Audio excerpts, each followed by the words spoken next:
Welcome to the Immigrant Entrepreneurs Show, where our mission is to inspire, impact, and influence other immigrant entrepreneurs. My guest today is not an immigrant himself, but I'll let him introduce himself. Michael Jacobson is the CEO and owner of French Florist. Michael, welcome to the show. Awesome. Thanks, Ali. It's really a pleasure to be here. And I was native born to the United States, but my father immigrated here as well. And I saw him become self-made. And I owe a lot to him that he taught me the work ethic that I have today. So Interesting. it's an honor to be on. Where did your father immigrate from? He came from Johannesburg. So he came when Oh, he was about nice. 24 years old. Yeah. Awesome. Yeah. Michael, tell us about French Florist, what it is. I mean, the name reveals the secret a little bit, but but what it is, where it's located, and then we will get into how you got into the whole thing. Yeah, definitely. Thanks. So we are French Florist. Uh, One of the questions you might ask is, are you French? I'm not French. We are not a French company. We're an American company. And so naturally the question comes up, okay, how does it make sense? Why are you called French Florist? And we put a lot of thought behind our name. And the reason is we don't pretend to be French, but we think that in America, and it's different in a lot of different countries all over the world, but in America, we feel very strongly that Americans don't appreciate flowers enough. And that's our mission, is to go and change that. I think that our name is a nod to the European and the French specifically way of life, where flowers are not viewed as a luxury. They are viewed as a luxury. In a lot of cultures, Americans are one culture where that is, Americans buy a lot of flowers, but they're purchased for occasions. Happy birthday, happy anniversary. It is a huge economy. It's a $19 billion economy. But Europeans view flowers not as a nice to have; they view it as a need to have. It's a way of life. They go to the bodega on their way home, and they love and need flowers. And we fully agree with that, because we think that flowers are how we know that life can be beautiful, and everybody deserves to have that feeling. And we as a company, we deeply understand how special flowers are, and we don't even care if you purchase them from us or not. But if you do, you will see how much we care about flowers, and how special that experience is. So we hold that with a lot of trust when folks do purchase from us. Awesome. Thank you for sharing that. Ironically, when I was not with my wife, and then when I got to meet her, and then we became a couple, and then we started to live together, she would always buy flowers.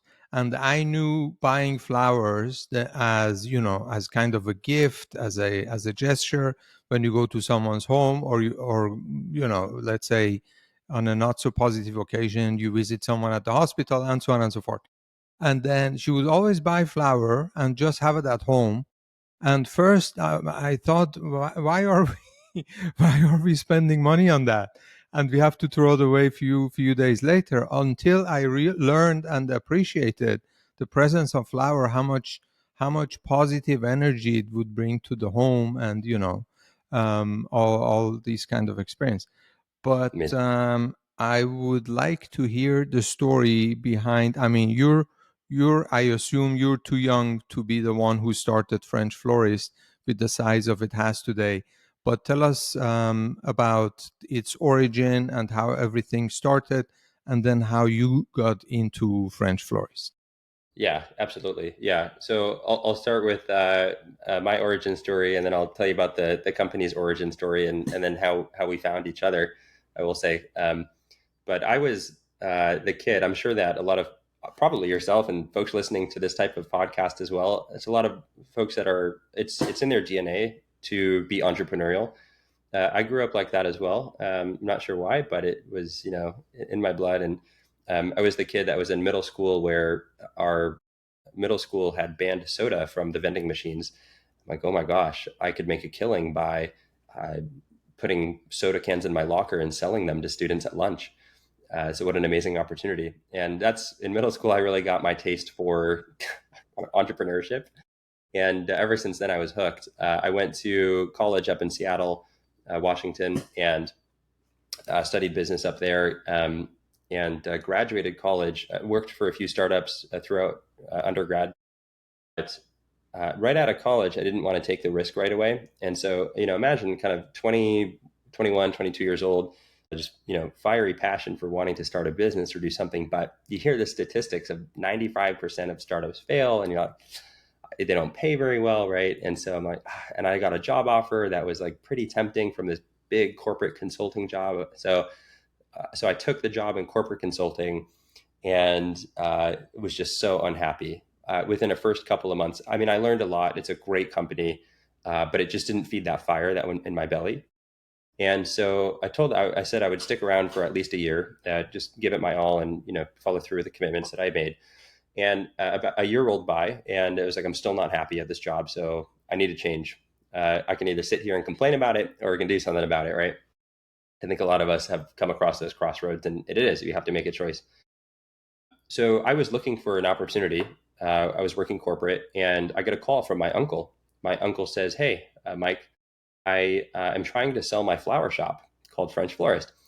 He had owned the business for about 38 years. It was founded in 1978. And he said that he's not making much money. He's been running it for a long time. He's working incredibly long hours. And he's done. He's a creative. He now works in music. So he went from one very difficult industry to make money into maybe the second most difficult industry to make money in. But so I told him I would come in and help sell his business because my background is in finance. So I came in and was going to help him sell. That's how I got into the business. I came in and looked at the industry, looked at comparables, looked at what other flower shops are doing well, what they're not doing well, and what changes maybe we could make to his business over 2 or 3 or 4 months to get the most money that we could for him. In the couple of months that I was kind of consulting with him, I studied the industry, and it surprised me how every single florist in the country, it seemed, was facing the same exact issues. I was like, somebody has to be doing this well. But every florist was struggling with the same problems that my uncle was struggling with. And so my middle school, mentality of like, there's a lot of pain in this market. And if we can figure out how to do something about that, there might be something that's bigger than just this one shop. And so I started working pretty hard on, hey, like, what if I took this over, and could we invest in better technology? Can we invest in better brand and marketing? Could we invest in a better supply chain, better operating procedures, and get this business humming? Because there were some really, really clear problems. And if we could solve those problems, it would actually be an amazing business. It had good bones, a good team, good culture, just wasn't being run very well. And no florist really, was at the time. And so that's what excited me about it. And that was in 2018. It took me a couple of years to buy the business. So went full time with them 2019, and then officially bought the business in 2021. Interesting. Thank you so much. So you bought the business in 2021, and then were you operating the business to learn, to see all the, I would say, ups and downs that come with owning a florist business? What was it like? Yeah, it was when I first took it over, especially when you're buying a really old business. The first 6 months were really just about stopping the bleeding. I mean, we were paying $1,000 or $1,300 a month for the phone bill, and just some of the stuff that really didn't make sense. So, we switched our phone system and to a system that was a higher quality system and only cost us $150 a month, or probably even less at the time. And, that was $10,000 of savings per year right there. We were spending, I think also similar, like $10,000 to $15,000 a year on printer ink, because the Wow. tickets would come in and you'd have to flip it over and print the image of the arrangement and give it to the designer, and then the paper would get wet. You'd have to reprint it, and it's just like this whole very paper-driven process that was really chaotic. And we're like, why don't we just digitize it, make like an app on an iPad, right? Something just simple and easy. It's really intuitive to use, and iPads only cost a couple $100. So we did that. That saved, 10 or $15,000 a year there. And so it was, at the first 6 months were just a ton of little decisions, but everything was in the details. After about 6 months, we got really efficient with the business. The business started to make a little bit more money.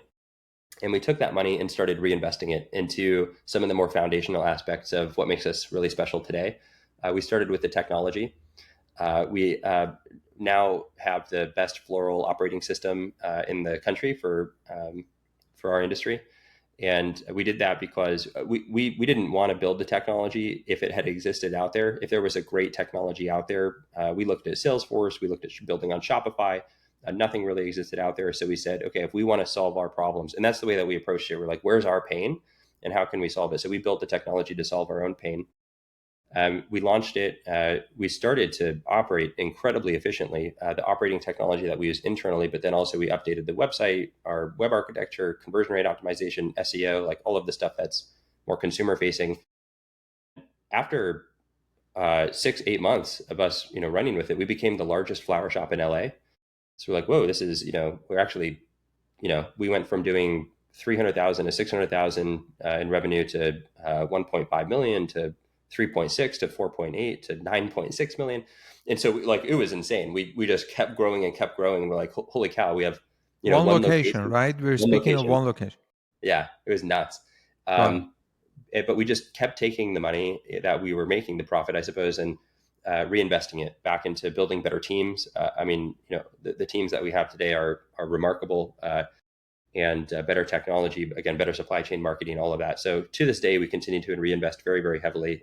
We've always done well doing that, and feel that we want to continue to innovate because this industry deeply needs it. And so where we went from there, so we ended about a couple of years ago where one store was doing very well, and we said, why don't we open up another shop? So we did. That shop did about, I think, $800,000 or $900,000. I think 900,000 in its first year. We opened a second shop, or a third one, I guess, and that third shop did just north of 1.1 million in its first year. I think we just completed its second year now, and it did just shy of 1.8 million in the second year. So these shops are we're doing really well. The average flower shop does about 300K in revenue, just as a reference point. Mm-hmm. So we're like, okay, we have something really interesting here, where ultimately we think we're making smart decisions, but it doesn't really matter what we think. We're not in control. The market is. The market gets to tell us if they're receptive to our product and to our offering. And the market was telling us that they liked what we were putting out into the world. So we're like, okay, we have something really interesting here. We have a few different paths that we can take. We can open more corporate locations. We could take the technology that we built and license it out to other flower shops, or we could franchise. And when I think of franchising, I think of, I don't have a very positive stigma with franchising, even to this day. Mm-hmm.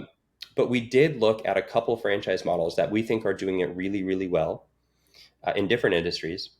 And we said, if we take a similar approach that we did with the floral industry, we're going to do the floral industry super different and way better, build it for profitability and build it for the best customer experience that we can. And then we do the same thing for the franchise side, where we build this for our franchise owners to be incredibly successful and do it in a way that serves the marketplace, where we're actually creating very real value, elevating the floral industry to a new level. And that seems like a really interesting path to us. And so that's what we set out to do. We're in the very early stages. We just launched the franchise opportunity middle of last year. We've signed about 16 or 17 different franchise agreements so far. We have about 5 or 6 of them are open. Another 5 or 6 of them are physically building out right now. And then the rest of them are either in the site selection or lease negotiation phase, really in the early stages. So it's an incredibly exciting time. We're definitely at a phase in our company where we're in the early adopter phase. We're not Chick-fil-A. We're not, some Orange Theory Fitness that's been around for 15, 20 years that has a really hyper structured model. We're in the early days, and the partners that we're finding are super entrepreneurial. They're helping us build the system, and it's been an amazing collaboration. So we couldn't have been happier to make the decision to franchise. That's awesome. And I was looking up, doing my homework, and then I saw that you have a franchise partner who opened in Boca Raton. So it's not only California and that side of the country, but you're also expanding to this side, right? That's right. Yep. So Boca Raton, they just signed their lease. We'll start building out their location in the next couple of weeks. Incredible owners. And then we just signed in the Florida market, Orlando, about 3 days ago, as an amazing Argentinian husband and wife, and then another husband and wife that are best friends. They own another franchise, and the wives felt very passionately about the floral industry. And when they looked at the unit economics, and we flew them out to Los Angeles to meet the team and for us to meet them, they're so passionate about what they do. And yeah, we were extremely excited to open up in Orlando as well. But yeah, well, Nice. so right now we're focusing on California, Texas, Florida, and just really key markets right now. We don't want to expand too heavily because we don't want to get spread thin, and we want to make sure we provide incredible amount of support for especially the for all of our owners, but particularly the early adopters. So Tampa should be next. Tampa's coming, yeah. We'll keep that one. It's not official yet, but we have a lot of interest in Tampa. Awesome. So what does it, if I'm listening to this, then my brain goes immediately to, okay, does someone need, because I'm surrounded by entrepreneurs. Yeah, Some of them always look for opportunities to invest, to co-invest, to operate, and first question is obviously, does someone need to have a background in this? Do they need to be floral experts in order to get into this model? What does this look like? And then I have following yeah, questions to totally. this. So I will say that you don't need floral experience. I didn't have floral experience, and the more time that I spend in this industry, obviously the more knowledge I get, but the more passionate I feel about it. We realize how special flowers are, and we feel very convinced that if anybody spends any amount of time in our industry, no matter their background, they'll learn how special this industry is very quickly. You do not have to have very few people do have a background in floral. So we're excited to get people more exposed to our industry. I will say what we do look for, though, are folks that understand how important the client experience is and people that are almost obsessive with understanding that the client experience is everything. And we could have the best technology, we could have the best supply chain, we could have crazy grand opening, success. We could have all of the right things, but if we're not delivering something that the market wants, or when a customer walks into the door or places an order online, and we're not providing just an incredible level of client experience, uh, we don't want to be good. We want to be great. And so we're trying to attract folks to our organization that feel a similar way. And the unit economics are good. They're really good to run a French florist. But we look for also passion. So yeah, it doesn't have to come from the floral industry. You'll get that passion. We're very confident in that.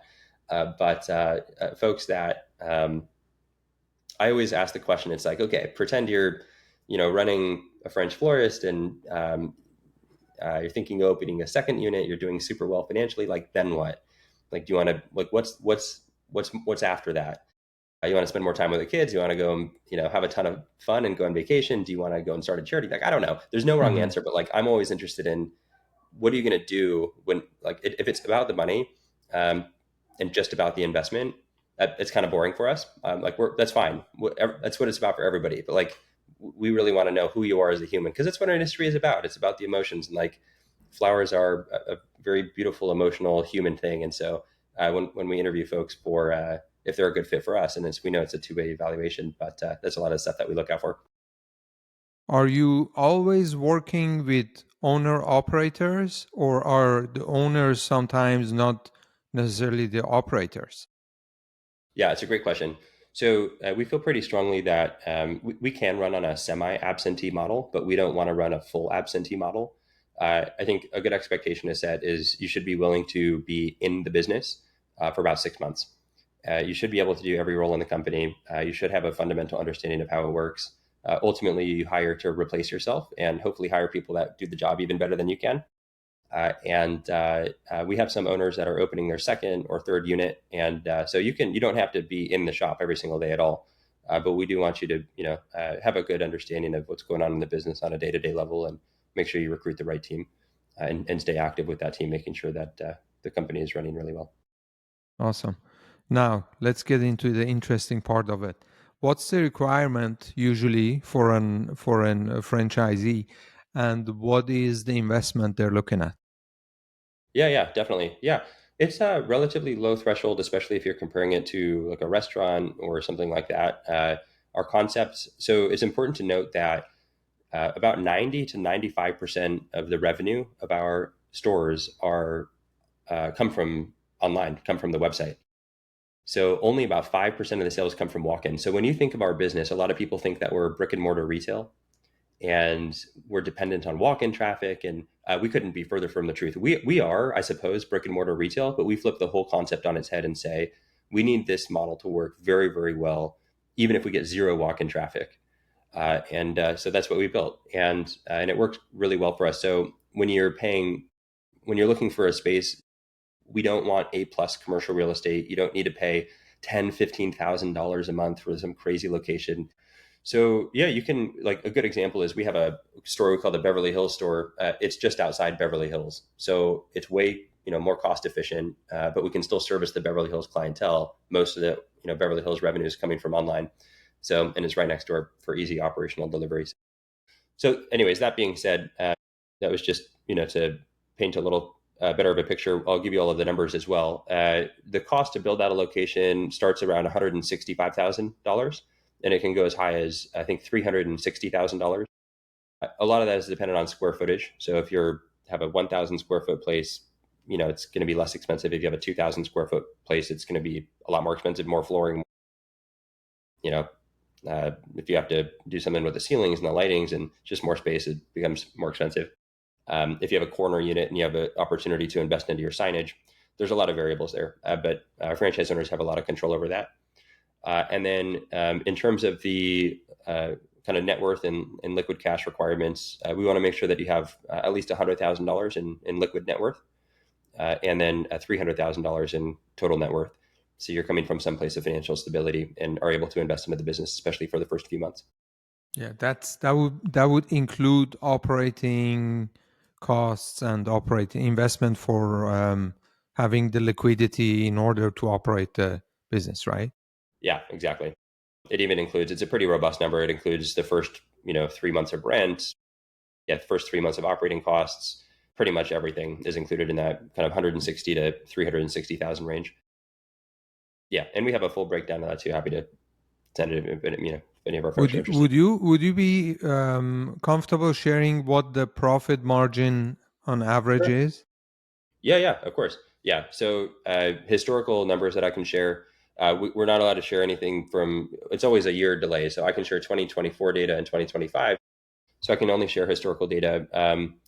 I think I wish I had it in front of me, but we're operating at typically the last two shops that we opened that are in our franchise disclosure document.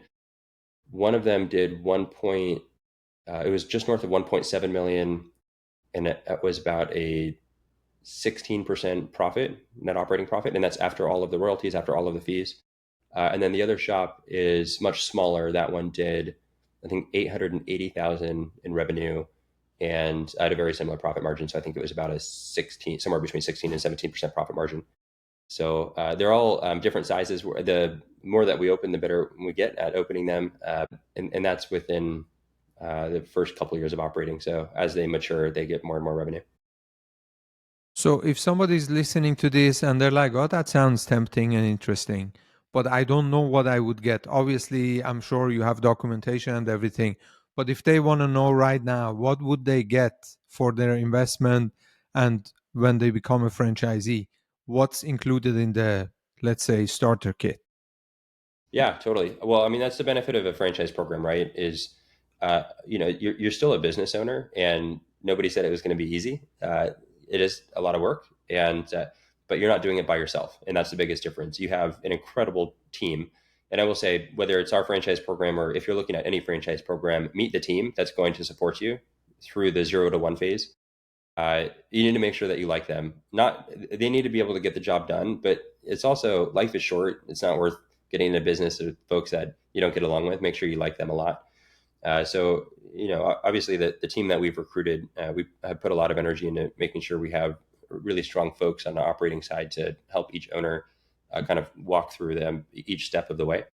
But if you are looking at it from a financial perspective as well, I mean, the way that I look at it too is kind of cash on cash return. And I'll use our historicals where if our investment range is, and this is not promising, I wish I had a crystal ball. I don't, but these are some of the historical numbers that we've seen. Uh, we have somewhere between 160,000 and a 360,000 investment. Let's take a middle of the road figure there and use $25,000 to build out the location. That goes at site selection, lease negotiation, physically building out, and the first 3 months of operating. So $225,000 for all of that. I mean, if your store can do, $800,000 of revenue in the first year, which is what our stores have been able to do historically, and let's just use a more conservative than what we've achieved historically, a profit of 15%, that's $120,000 of profit, right? If you take $120,000 of profit on a $225,000 investment, that's over a 50% cash on cash return, right? So that's kind of the way I look at it. Like if you put that money into the stock market, you might earn 7 or 8% on it. On this, obviously, it's not passive. You're working really hard on it, so it's not equivalent to the stock market, but it's a way higher return as well, in theory. Is it fair to say it would roughly take them on average 1.5 to 2 years to get, to amortize their investment, and then basically everything from there is profit? Yeah, from what we've seen historically, exactly, that should take within 2 years, exactly, to break even. Awesome. How competitive is this market? I love that question. It's really interesting. I wish that there was more competition, especially in the franchising space for us. We feel very lucky to be leading the charge. We're the only franchise system that is doing it well in the floral space.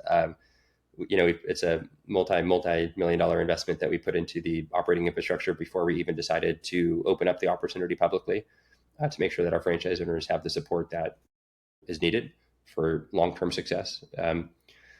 So from that standpoint, in terms of the consumer standpoint, it's really interesting because there are thousands of flower shops out there. Our goal is pretty relentlessly to be the number one flower shop in any city that we open up in. We don't really look at the external competition that much. We look at what we're doing, and we're constantly leveling that up. We're competing against ourselves. Once we become the number one florist in the market, I think a lot of folks get complacent and they're happy with where they're at. We don't. We have it's in our culture and in the DNA of the team that we have to continue to innovate and push the boundaries. So yeah, usually when we come into a market, our goal is to become number one. And the way that we look at it is, if we are doing a competitive analysis, we'll see who the top players are in the market. We'll see how realistic it is and on what timeline for us to become the number one player in that market, and what market share we can expect to take from that. But then we don't stop there either. So that we feel quite strongly about. And ultimately, again, it's not necessarily out of a place of competing, but it's out of a place of the current customer experience that exists when people buy flowers is nowhere close to how special it could and should be. And we feel like we are doing it better. We are honoring how special flowers are. And the market has been very receptive to that, and we think we do it better than anybody else.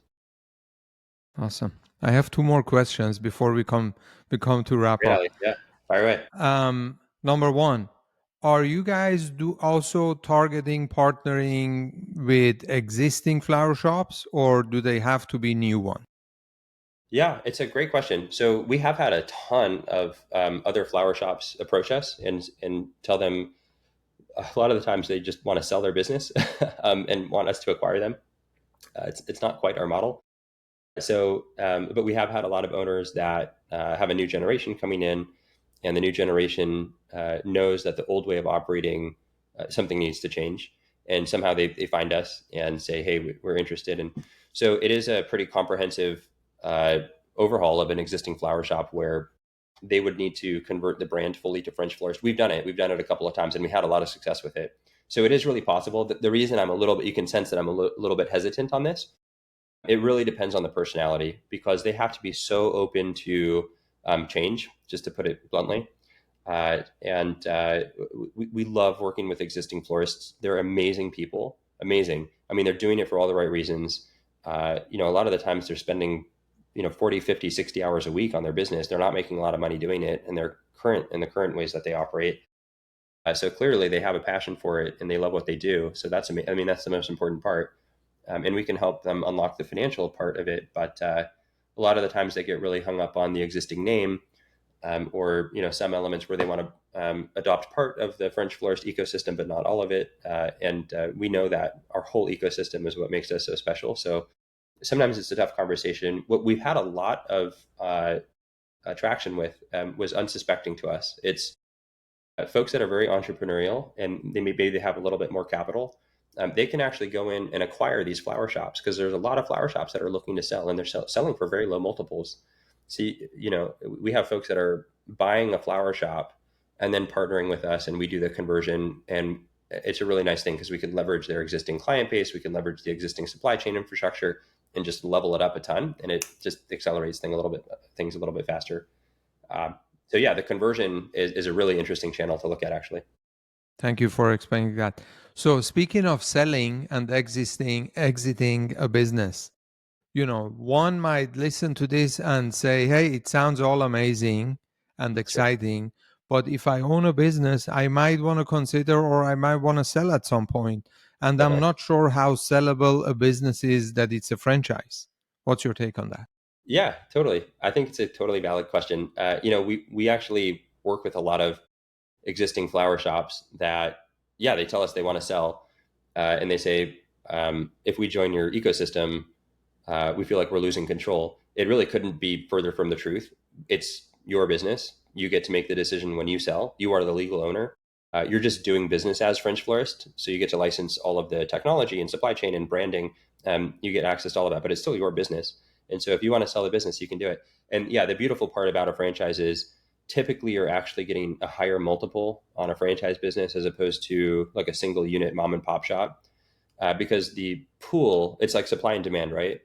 if if the potential buyers of the business out there see that there are very highly documented systems, there's very clear bookkeeping, very clear financials, very clear, ways of the pool of buyers expands a lot as opposed to like a mom and pop shop where it's the owner that's running the business. And if the owner steps away, then that business is probably not going to be that valuable. So yeah, typically operating in the franchise space, you can command a little bit of a higher multiple just because the buying pool is a little bit higher as well. So we haven't had anybody. We're in the early days, but we haven't had anybody want to express that they want to sell their business. But yeah, it's a very natural thing. I mean, I think that you should start with the end in mind, and of course, we will have sellers in our French Florist. So our job as the franchisor is to make sure that the system is really bulletproof. So if you do have a new owner that comes in, that they're set up for success as well because they get to be in our ecosystem at that transition point.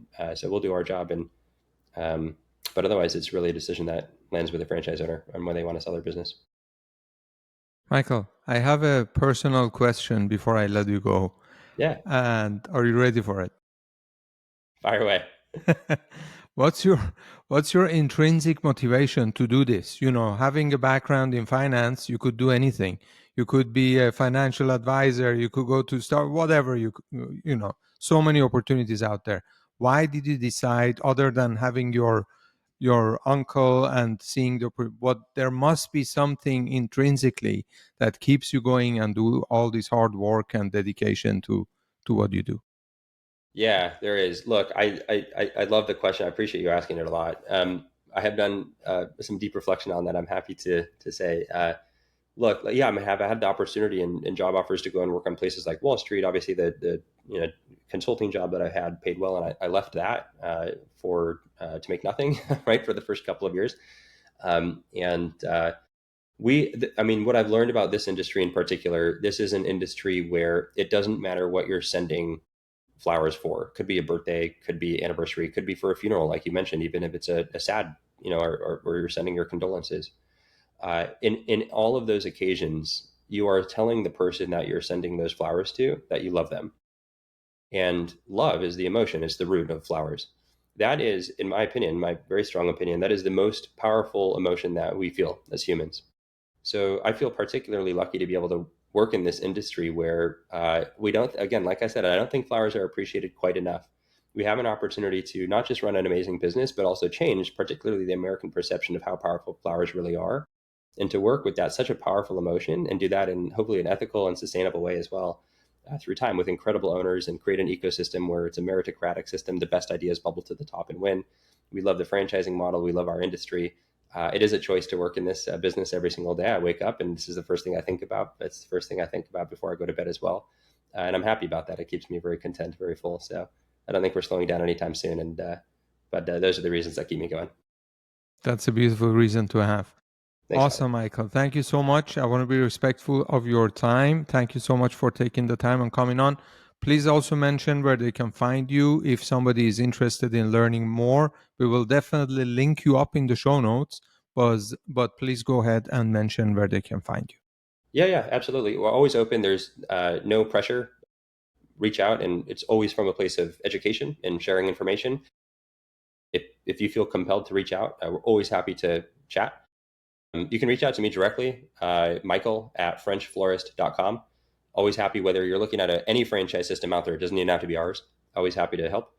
And then if you are interested in looking at French Florist, you can go to our website, FrenchFloristFranchise.com. Awesome. Thanks again for taking the time, coming here and sharing your story and all about French Florist. Yeah, God Ollie, bless. thanks for the great questions. I appreciate your time. Thank you. Speak soon.